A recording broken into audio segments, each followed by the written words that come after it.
নাই নাই প্রশ্ন হচ্ছে যে দেখেন স্বাস্থ্য উপদেষ্টা ব্যক্তিগতভাবে চুপচাপ মানুষ, সবাই কি মিডিয়া ফ্রেন্ডলি হয় বলেন? সবাই কি মিডিয়াতে প্রচুর কথা বলতে পারে?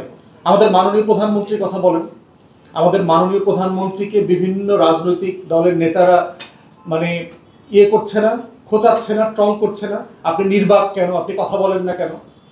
এখন আমরা যারা বেগম জিয়াকে দেখেছি, তারেক রহমানকে দেখেছি, মাননীয় প্রধানমন্ত্রীকে, ওনাদের নেচার হচ্ছে ওনারা কম কথা বলেন। এখন প্রশ্ন হচ্ছে স্বাস্থ্য উপদেষ্টা একই রকম ছিলেন, উনি কম কথার মানুষ ছিলেন, মিডিয়া ফ্রেন্ডলি ছিলেন না, কিন্তু এইটার মানে এইটা না যে আজকের হামের যত সমস্যা হয়েছে এগুলো সব কিছুর জন্য সে দায়ী। মানে এই কনক্লুশনে তো আপনি আসতে পারেন না। আপনাকে দেখতে হবে পলিসি ওয়াইজ রাষ্ট্র গত 16 মাসে ইন্টারিমের সময় কি কি করেছে, যেটার কারণে আজকের আউটব্রেকটা হয়েছে।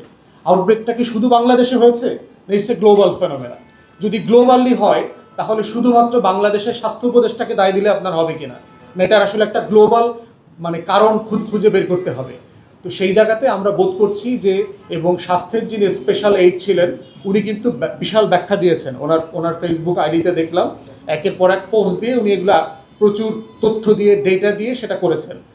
আর রাষ্ট্র কি শুধু ওনারা চালায়? স্বাস্থ্যের ডিজি আছে না, সচিব আছে না, টিকার ডিপার্টমেন্ট আছে না মিনিস্ট্রিতে, তাদের কি দায় দায়িত্ব নাই?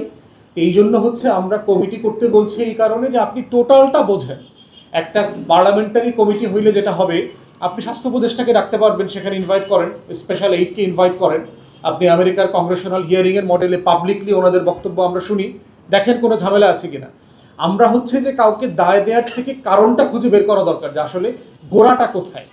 মিথ্যা কারণ বললে যেটা হচ্ছে, আসল কারণগুলো ঢাকা পড়ে যাচ্ছে, আন্দোলনটা আসতেছে না।